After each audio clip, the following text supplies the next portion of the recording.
ও ভাই রে ভাই, হ্যাঁ অনেক বেশি সুন্দর।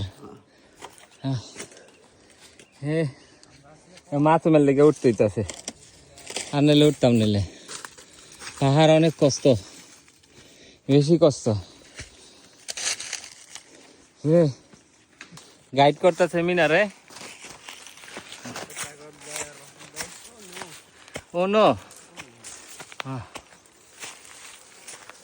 আল্লাহু আকবার। এনেও কি মাছ রইব? এই যে মোমবাতি জ্বালাই না দেখা যাইতেছে।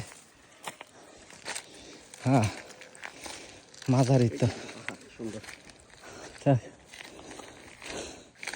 কয়েক ঘন্টা হাঁটাহাঁটির পরে হ্যাঁ আমরা এমন একটা সুন্দর জায়গায় আসতে পারছি। ও বাবারে, একটু গরম আর কিছু না, একটু গরম, বাকি সব ঠিক আছে।